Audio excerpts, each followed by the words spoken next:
छोटी उम्र में है, लेकिन सामाजिक कार्य में ये अपने पिताजी से भी आगे रहता है। इसके मन में एक जज्बा रहता है, तो इसके मैं उज्जवल भविष्य की कामना करता हूं कि इसी प्रकार ये समाज सेवा में आगे बढ़ता रहे, दीन दुखियों की सेवा में धन का उपयोग करता रहे। मित्रों, कोविड का कार्यकाल चल रहा है। हम सब ने लॉकडाउन का बहुत अच्छे से पालन किया और उसका ये नतीजा हुआ कि पूरे विश्व में, जहां फ्रांस, इटली, अमेरिका, इंग्लैंड, जिनकी स्वास्थ्य सेवाएं हमसे बहुत आगे हैं, वो चरमरा गए, ध्वस्त हो गए। लेकिन मोदी जी के दूरदर्शी नेतृत्व में समय पर लॉकडाउन करके और उसमें आप सबने सहयोग करके जिस प्रकार से इस महामारी से हम लड़े हैं, आज विश्व के अंदर जहां रिकवरी रेट 70% का है, हमारे देश का रिकवरी रेट 95% से ज़्यादा है। कार्यक्रम था चिकित्सा शिविर का, लोगों को निःशुल्क सैनिटाइजर, मास्क और दवाइयाँ वितरित की जा रही है। उसके उद्घाटन के कार्यक्रम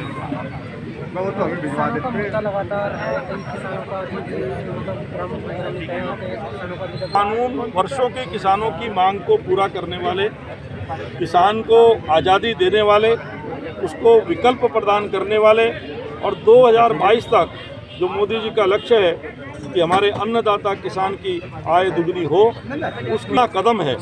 लेकिन जो राजनीतिक दल अब तक किसानों के नाम पर उनके सुधार लागू करेंगे, अपने मैनिफेस्टो में भी उन्होंने दिया है, लेकिन वो साहस करके कभी कर नहीं पाए। 8 साल तक स्वामीनाथन रिपोर्ट उन्होंने दबा करके रखी। आज मोदी जी ने साहस करके ये किया है, तो उनको लगता है कि किसानों को जब असलियत पता लगेगी तो उनकी ज़मीन खिसक जाएगी, इसलिए वो गुमराह करने का काम कर रहे हैं। किंतु किसान निश्चित रूप से, हम भी समझाने का प्रयास कर रहे हैं, किसान को किसान भी समझा रहे हैं। जिन्होंने देखा है, अभी मैं देख रहा था कि बिहार के अंदर 1 रुपये किलो गोभी नहीं बिक रही थी, ट्रैक्टर चलाना पड़ रहा था। इस बिल के कारण से, इस कानून के कारण से, CCS के माध्यम से दिल्ली के अंदर वही गोभी 10 रुपये किलो आई है। बोलो किसान का फ़ायदा हुआ कि नहीं हुआ? तो इस प्रकार से बहुत किसान का लाभ होने वाला है।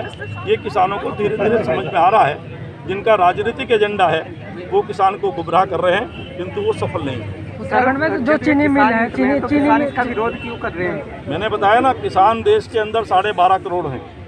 प्रदर्शन धरना करने वाले कितने हैं?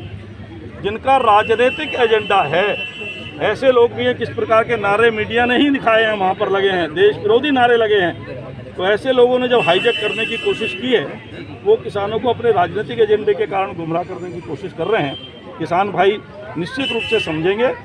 मोदी जी से लेकर सभी किसानों के बीच में अपनी बात रख रहे हैं और किसान उसको समझ रहे हैं। किसानों का जो गन्ना भुगतान है वो नहीं हो पाया, कहीं 2-3 हो रहा है। अभी भी कल ही सरकार ने 3500 करोड़ की सब्सिडी गन्ना किसानों को दी है, जो 6000 रुपये टन है, वो सीधी किसानों के उसमें जाएगी खाते में। और अपने प्रदेश के अंदर तो जो सहकारिता की मिल है उसमें 100% भुगतान हो चुका है। जो प्राइवेट मिले हैं उन पर भी दबाव डाला जा रहा है कि वो गन्ने का भुगतान शीघ्र। कुंभ घोषणा भी हो चुकी है, लेकिन वो के सभी कार्य जो स्थायी रूप के कार्य हैं वो और अस्थायी रूप के कुंभ के प्रारंभ से पहले पूर्ण हो में नहीं मालूम आए दिन उसमें कोई ना कोई हादसा होता रहता है। नहीं, निश्चित रूप से जिसकी घोषणा हुई है वो मार्ग बनेगा। साथ साथ कोरोना बचाव संबंधित चीज़ों का भी निःशुल्क रूप से वितरण किया गया। आज मैंने देखा कि यहाँ पर आए सभी माताओं, बहनों, भाइयों, साथियों, सभी ने इस शिविर का बहुत लाभ उठाया और सोशल डिस्टेंसिंग के साथ लाभ उठाया। मुख्य अतिथि कौन कौन? हाँ, हमारे उत्तराखंड के राज्यसभा सांसद श्री आदरणीय श्री नरेश मिश्र जी आज हमारे बीच उपस्थित थे। बहुत जोरों शोरों से आज कार्यक्रम हुआ है। मैं देखता हूँ कि जब हमारे देश में कोरोना के केसेस 500-1000 थे, तब पूरा देश कितना डरा हुआ था। मतलब भारत का हर एक नागरिक डरता था। और अब जब देश के अंदर 99 लाख से ज़्यादा केसेस पार हो चुके हैं, उसके बावजूद भी लोग डरते नहीं हैं। आज सभी ज़रूरतमंद लोगों को सभी आवश्यकता लोगों को और सभी लोगों को मास्क, सैनिटाइजर, अन्य चीज़ों का निःशुल्क रूप से वितरण किया गया।